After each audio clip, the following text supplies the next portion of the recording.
Hello everyone and welcome to the first episode of Dominion's Ermor. In this series, I am hoping to follow the lineage of a family that's going to be last name Highmoor through every single age. In the early age, they're going to start as Ermor, and then in the middle age, I think I'm going to switch them to Pythium.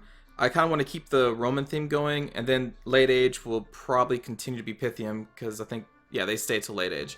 I may switch it up to Marignon in middle age instead, depending on if I choose to or not, I guess. But for right now, we're going to start with Ermor. We're going to do, let's say, 4 other AI. Let's select ours as Ermor the New Faith. Not going to be a Disciples game, we're going to be against each other. And click OK. So Ermor is an empire centered around a great city. For centuries it has grown to become more and more influential.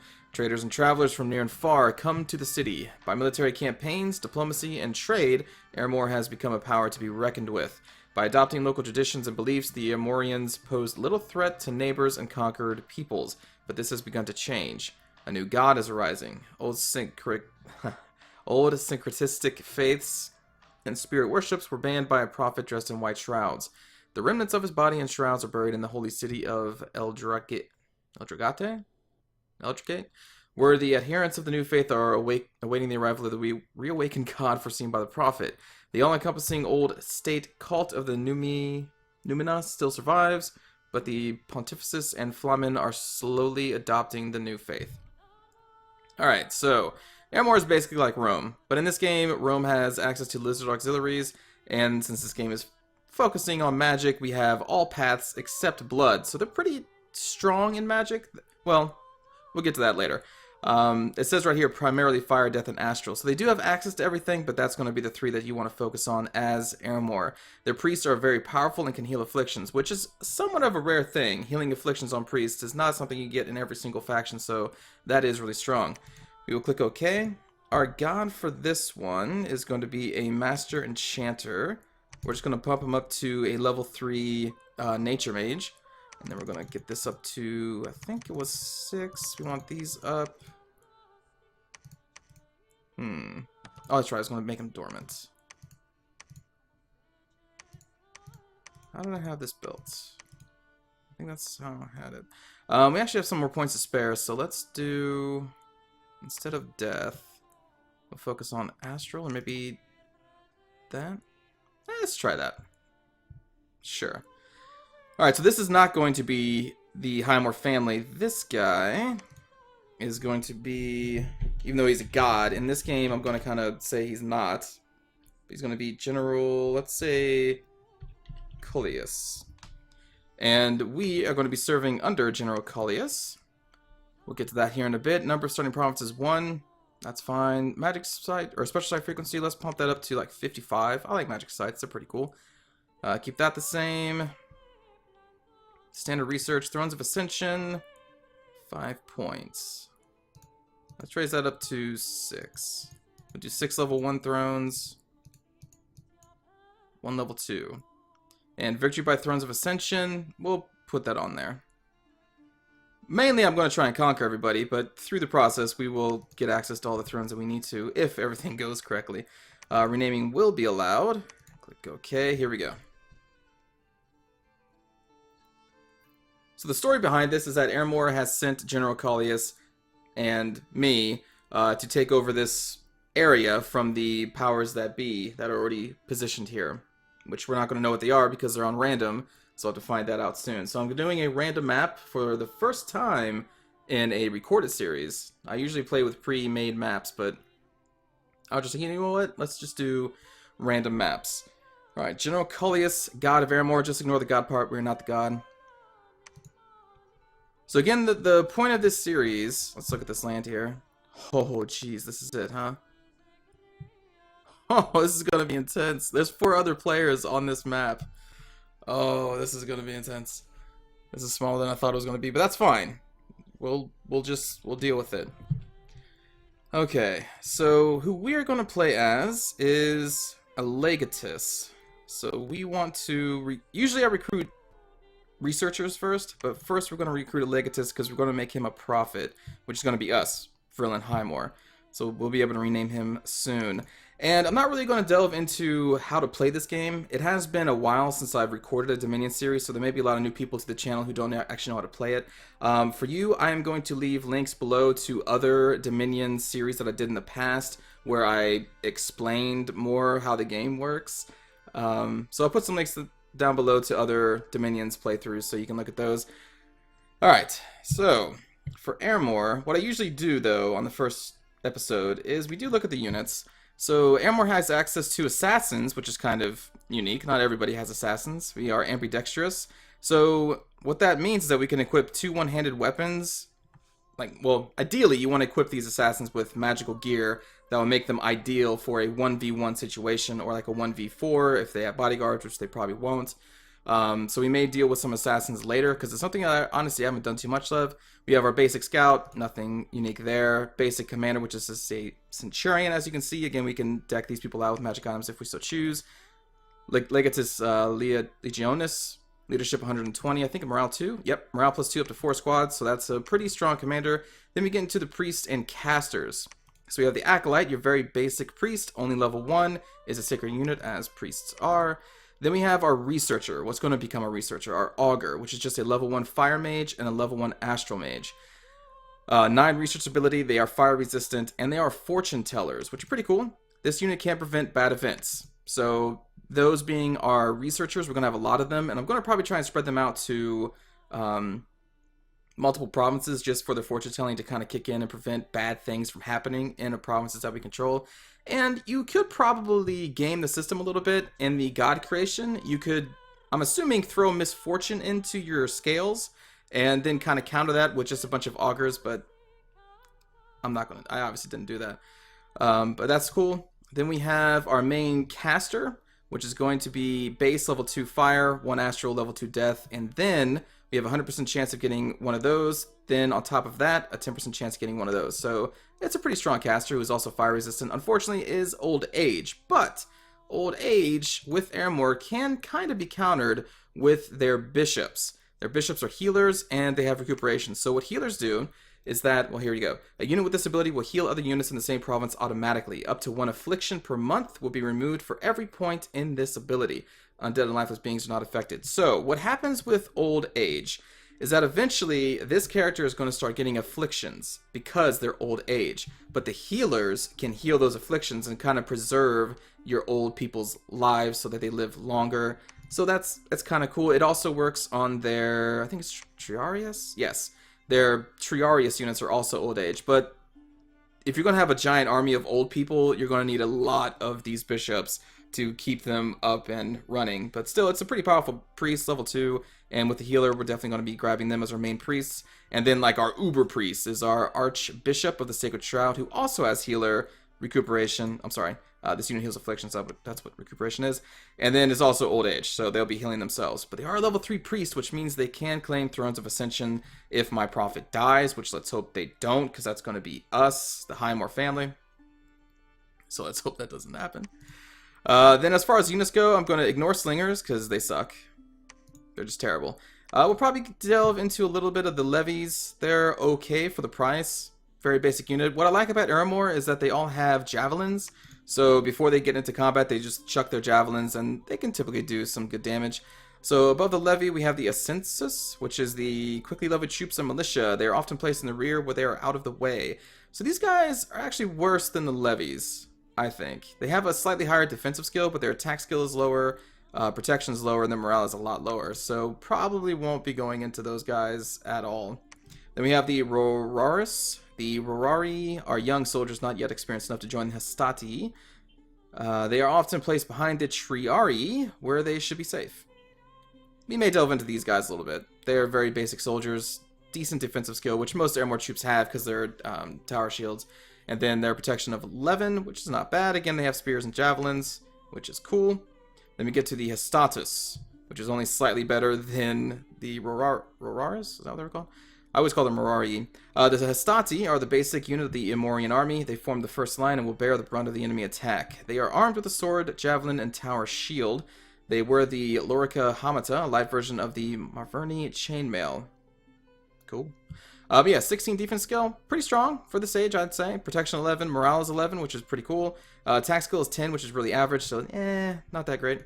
Honestly, I think the best units in this army are the Lizard Auxilary for the price.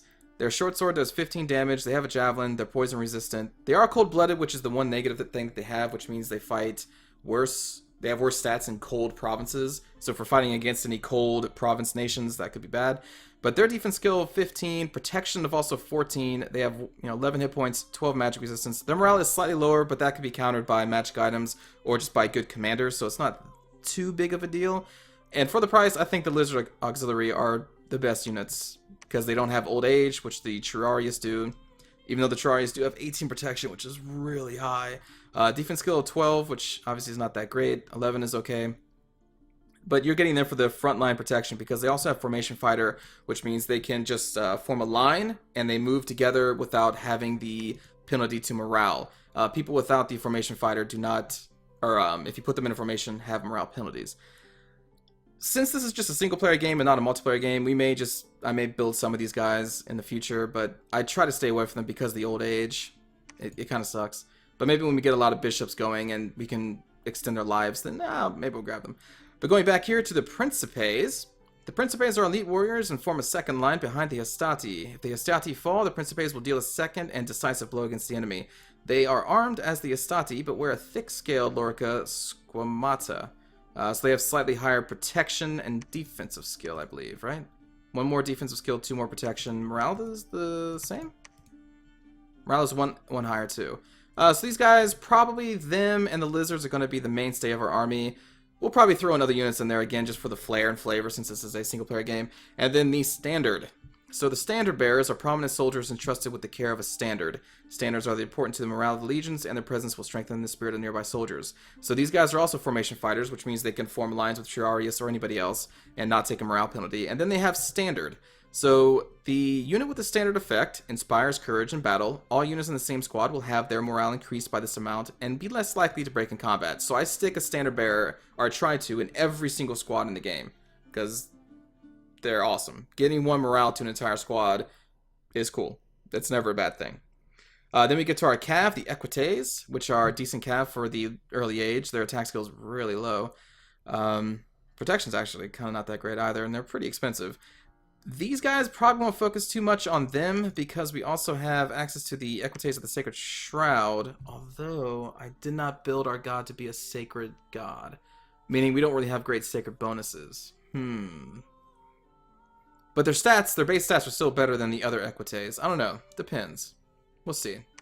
Maybe we'll build some Equities in this game. Then we have a really cool unit. These Gladiators. The Retiarius and the Gladiator. Both of these units, you can see their costs on the bottom, are very cheap.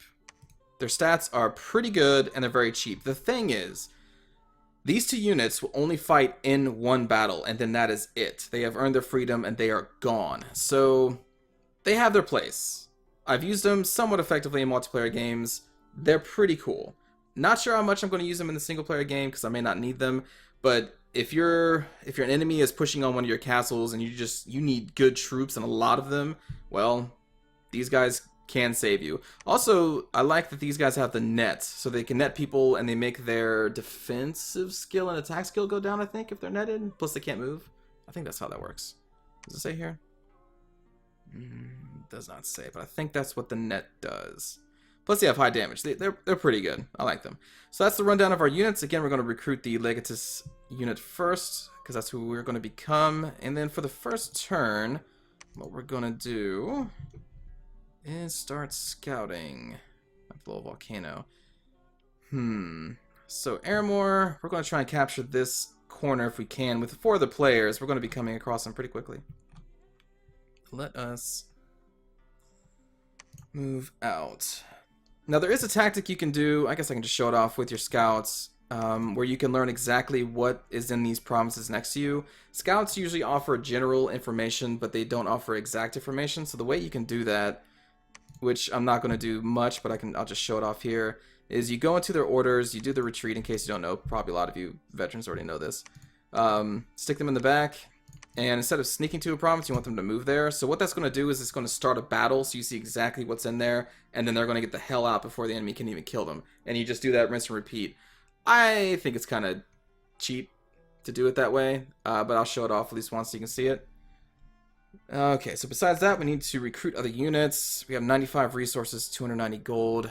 Holy points 7. Holy points are based off if you're starting Dominion, and holy points are needed to recruit bishops, or I'm sorry, priests, like these guys, which are sacred, and your sacred units. So you can only ever build, if you wanted to go Equities, only 7 of them at a time, only in your capital. Some other races, I think, can build sacred units other places, but Ermor can only build them in their capital. But we're going to ignore them for right now because they are crazy expensive. Instead, let's just grab some levies. We just got to this area. We're just going to grab some levies, grab our commander, and we don't have anybody who can research right now, so the research isn't too important. I've also turned off mercenaries. There are no mercenaries in this game. That is a mod that I have installed. We could also look at the research. I'm trying to think what I want to do.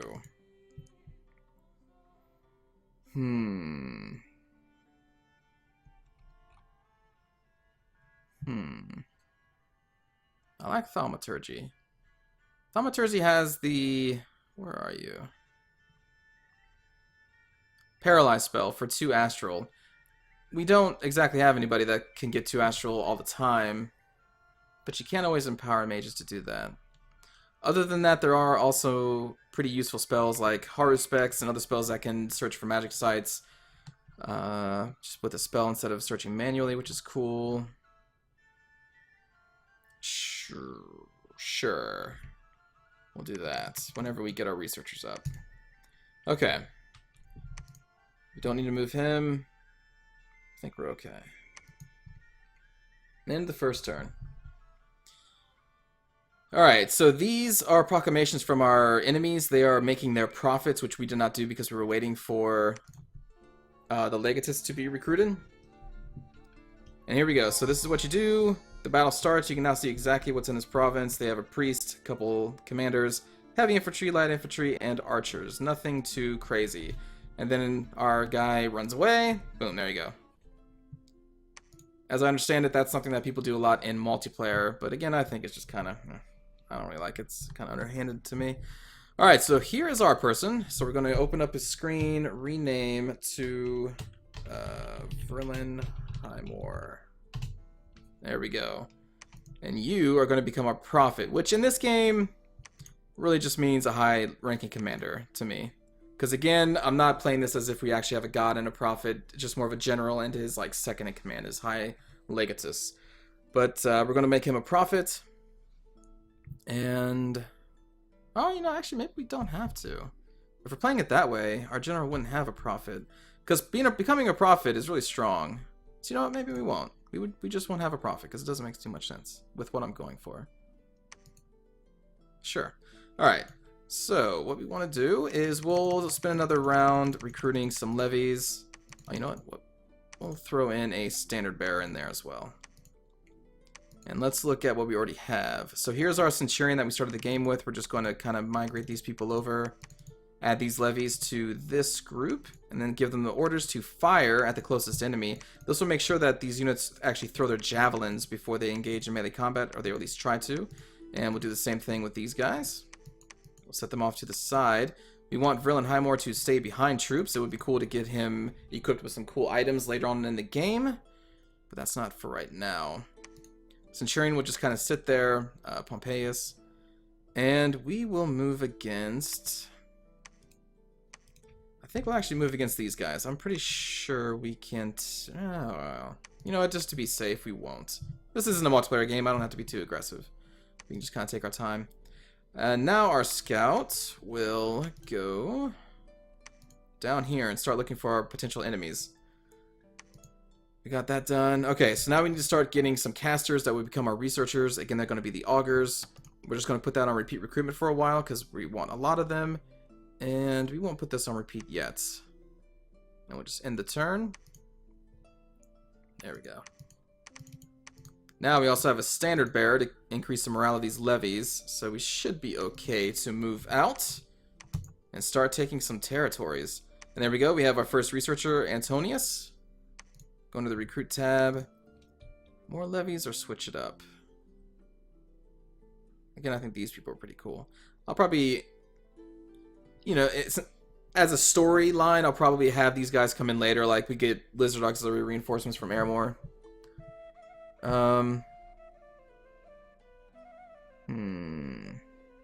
Let's try and stick with the basic troops for right now.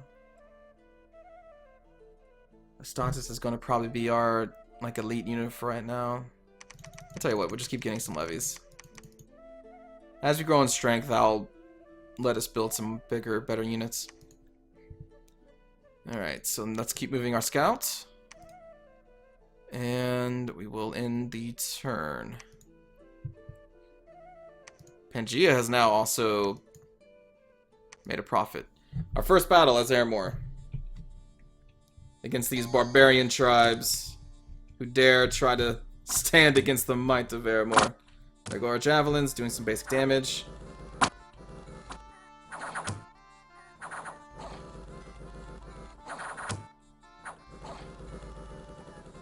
Vrillen right behind them, pushing them onward. Telling them to fight for the glory of Rome, or I mean Ermor. There we go. First barbarian tribes taken out. A new province for Ermor. Let us increase its defense value, which is basically its garrison. We'll put that up to 10. And let's see where else to go next. Militia and light infantry. It would be nice if we just kind of do a circle around our capital. So, very basic. These lines show what the province is connected to, and your castles will pull in more resources from neighboring provinces that you control. So the first thing I always try to do is make sure to control all provinces that is connected to your capital. So that is what we're going to try and do. In the meantime, we're going to keep recruiting some forces here. Do that. And you know what? Let's do another standard bearer too.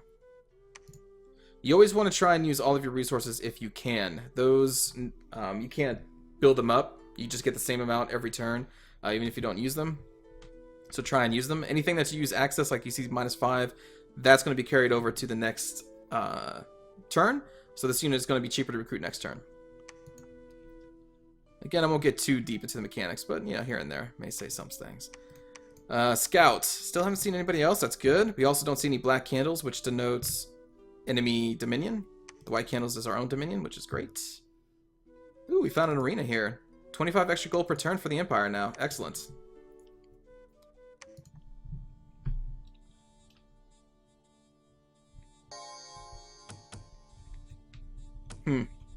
They will fall.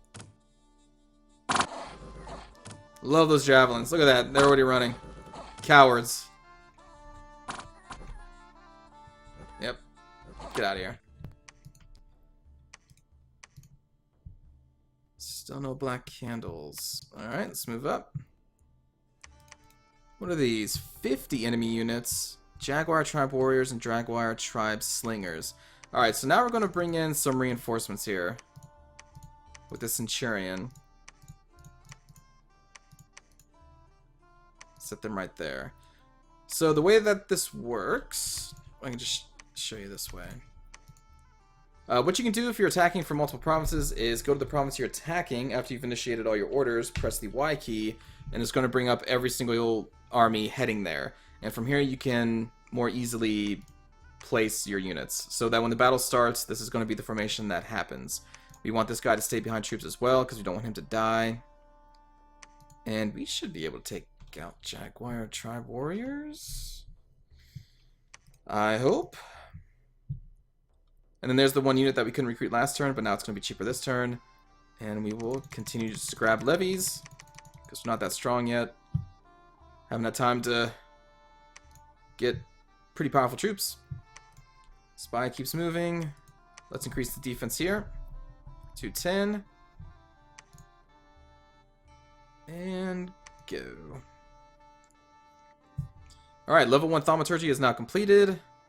Someone has claimed a lower throne in the name of their god. Battle in the Marshlands. Let's hope we win this. Yeah, we should be fine. Let's just look at their stats, though. Stats are almost on par with our basic soldiers, but less defensive skill. Their damage is higher, 14. They also have slings equipped. Huh, interesting. These guys have a lower attack skill, no protection whatsoever, so they would be vulnerable to our javelins. As you can see right there, they just wore all those javelins. And the sling's not really doing too much, because slings suck.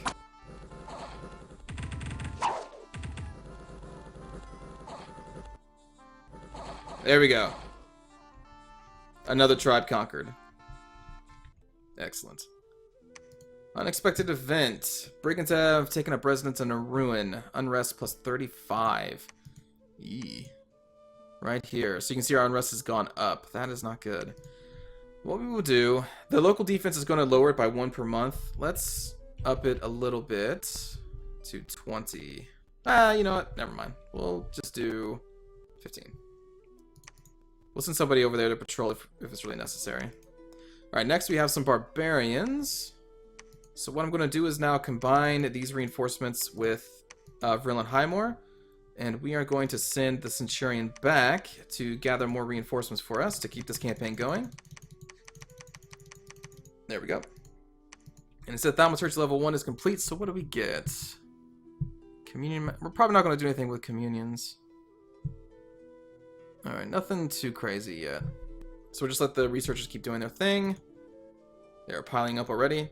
And we shall send Vrillen off to continue conquering for Ermor.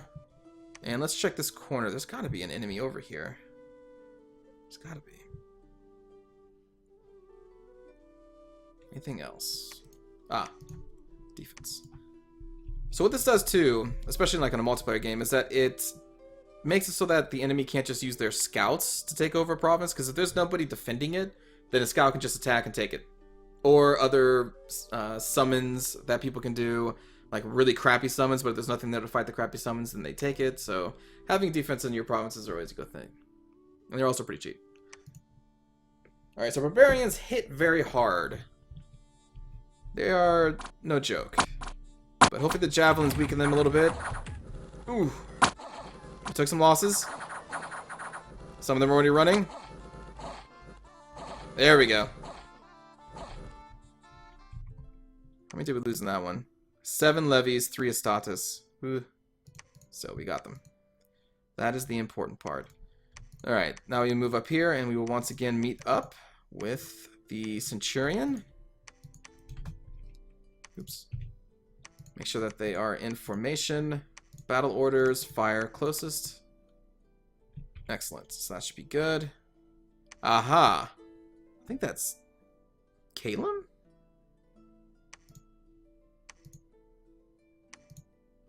Yeah, Calum. The Eagle Kings. These people are full of flying troops, and I think they have, yeah, mammoths. Oh, that's gonna suck. Mammoths trample, and our soldiers don't like being trampled. Okay. So that's where Calum is. Let's move our scouts south. And tell you what. Let's try and summon a archbishop here to the region. That way we can claim this throne when we take it, which should be relatively soon. And since I'm not going to be making a profit, we need a level 3 priest, which luckily Ermor has.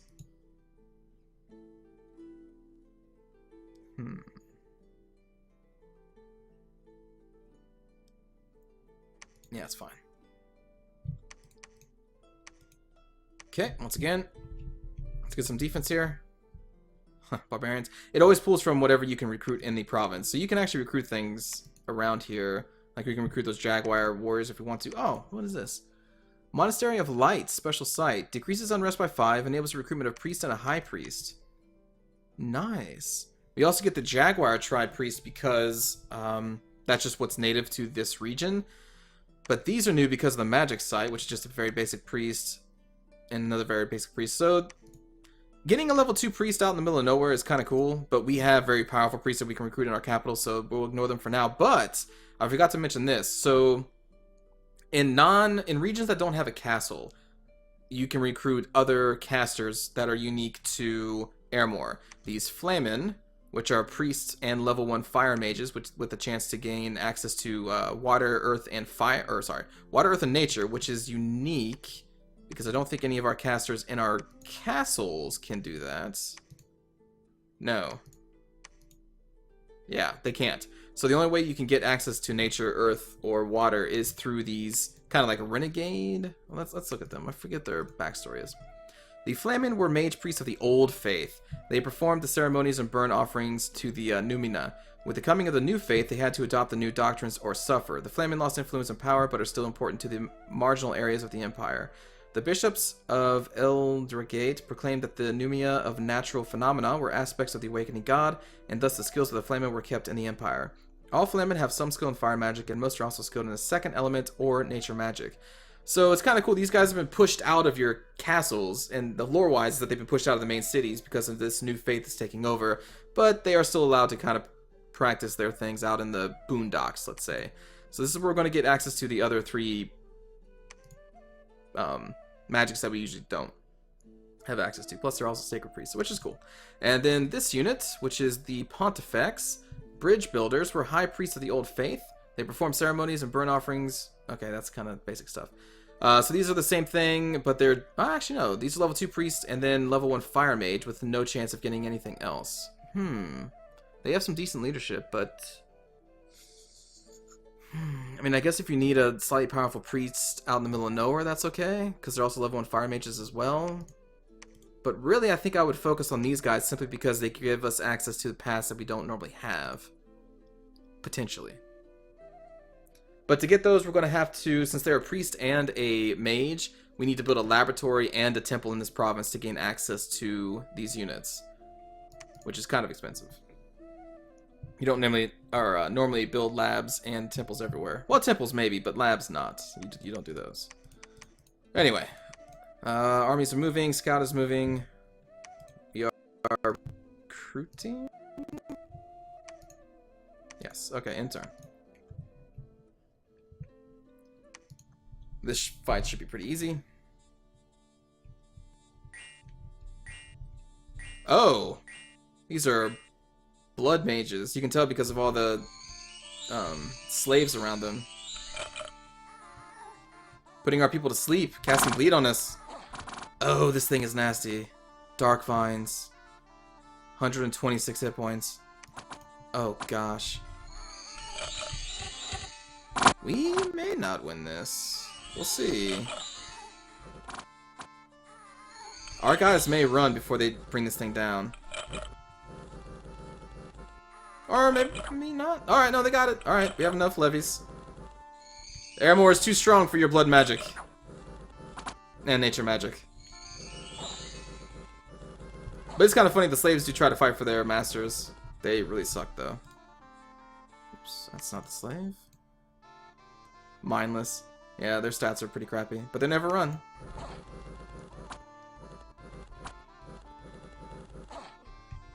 There we go. Province is ours. Now just one more left. Oh, one of them had a magic item that we got. The Holy Scourge. Times 3 damage versus undead and demons. Has a basic 4 magic damage and blunt. Gets 2 attacks per turn. Gives us a attack skill of +3. Length of 3. That's pretty cool. I'll take it. It's better than whatever they start off with. I think they just get like a short sword. So yeah, that is a marked improvement. And once again, let's combine these forces with him. And we will send the Centurion back home. Now, let's start upgrading our soldiers to the...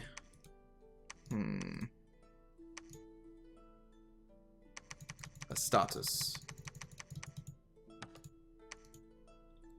Now that we've gained some power here in the region. Alright, move you. Calum already spreading down the coastline. Okay. Oops. We're going to get our bishop next turn. Let's do that.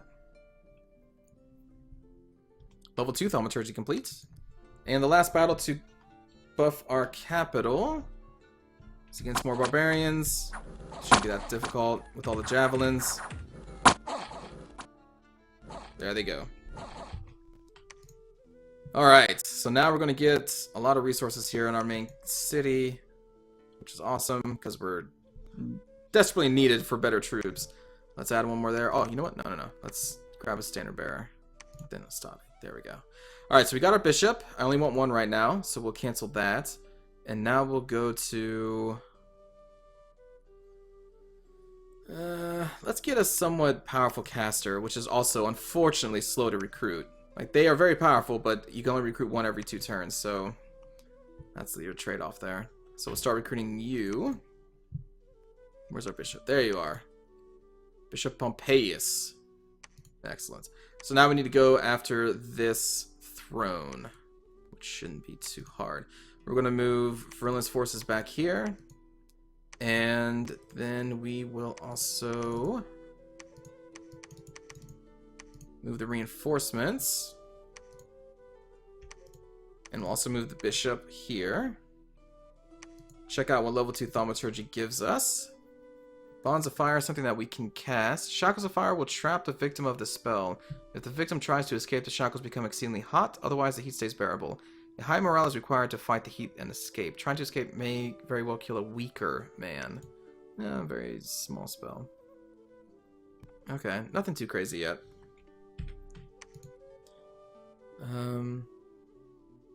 Anything else? Ah, scouts. Scout, where are you? Move down there. And we're going to want to try and get a second castle built here very soon. But where would I want to build it? Oh, okay, so one of the enemies are an ocean-based race. Which one is that?